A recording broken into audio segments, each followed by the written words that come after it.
हमने शहर को दी एक नई पहचान, हम हैं सिंघानिया बिल्डकॉन। बड़ी खबर आपको बता दें, रजिस्ट्री को लेकर नई गाइडलाइन से जुड़ी खबर है। राजधानी वासियों के लिए रायपुर से संपत्ति की रजिस्ट्री को लेकर नई गाइडलाइन जारी हो गई। शासन ने नई गाइडलाइन जारी की। कलेक्टर गाइडलाइन रेट में छूट को कम किया है।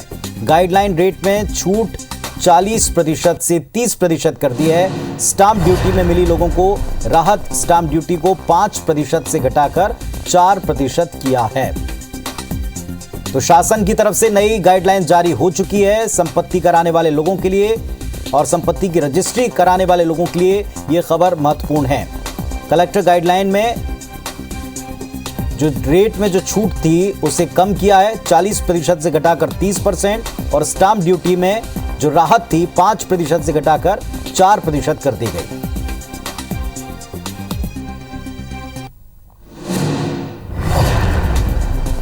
तो इस वक्त की एक अहम खबर आपको बता रहे हैं। रायपुर में संपत्ति की रजिस्ट्री कराना अब पहले से थोड़ा महंगा होगा।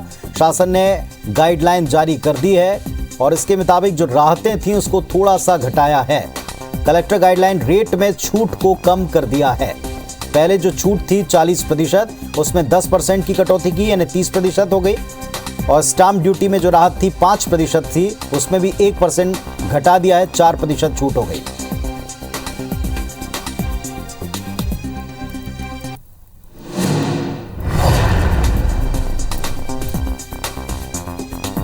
तो रायपुर से अहम खबर है। संपत्ति के रजिस्ट्री कराने वाले लोगों के लिए खबर है। 2 दिन पहले भी आपको दिखाया था कि मार्च की अंतिम तारीख में लोगों का हुजूम उमड़ा था मार्च के अंतिम दिन तक अपनी रजिस्ट्रियां कराने को लेकर। लेकिन अब जो लोग जिस वजह से मार्च के पहले रजिस्ट्रियां कराते हैं, उसमें आप देखें एक नई गाइडलाइन आ गई है। स्टाम्प ड्यूटी में जो लोगों को राहत मिला करती थी उसमें भी 1% की कमी की गई है, 5% से घटाकर 4% हुई है। और साथ में जो कलेक्टर गाइडलाइन की जो दर है वो उसमें भी छूट 10% घटाई गई है। शासन ने नई गाइडलाइन जारी की है।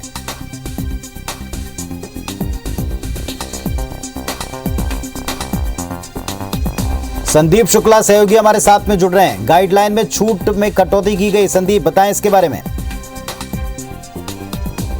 बैठक हुई थी, उसमें 2 अहम फैसले लिए गए थे। पहला तो ये था कि जो कलेक्टर गाइडलाइन होती है संपत्ति कर में, उसमें छूट को बढ़ाकर 30% से 40% कर दिया गया था। लेकिन साथ में ये भी बताया गया था कि ये छूट 31 मार्च तक ही रहेगी।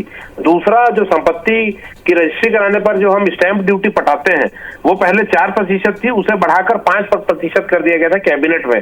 मगर सारी चीजें बताई गई थी कि ये सारी चीजें 31 मार्च तक है और इसका असर जो है कहीं ना कहीं रायपुर के समेत पूरे प्रदेश में देखने को मिला। आपको बता दें कि नोटबंदी के बाद पहली बार ऐसा हुआ कि कलेक्टर गाइडलाइन में इतनी भारी छूट मिली कि आपको बता दें कि हर बार ये होता था कि जो 400 या 500 करोड़ का जो पंजीयन का टारगेट रहता था रायपुर जिला पंजीयन कार्यालय का, वो अचीव नहीं हो पाता था। लेकिन इस बार 575 करोड़ के टारगेट को 130% तक गया है और लगभग 730 से 40 करोड़ रुपए जो है जिला पंजीयन कार्यालय को प्राप्त हुए हैं। मतलब 130% ज्यादा जो है टारगेट के विरुद्ध में जो है राजस्व मिला है। और पूरे प्रदेश की बात करें तो 1800 करोड़ का जो राजस्व है 1900 करोड़ रुपए तक पहुंचा था। लेकिन अभी छूट जो है पूरी तरीके से खत्म कर दी गई है। आप जो है लोगों को पहले की तरह जो है कलेक्टर गाइडलाइन में 30% ही छूट मिलेगी। हाँ, संपत्ति कर में जो रजिस्ट्री में जो स्टैंप ड्यूटी को है 1% जो कम किया गया उससे कुछ राहत है, लेकिन कलेक्टर गाइडलाइन की दर जो है वो खत्म कर दी गई है।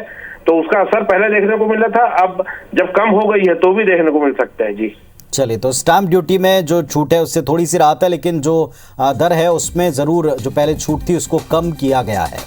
शुक्रिया आपका संदीप इस जानकारी के लिए।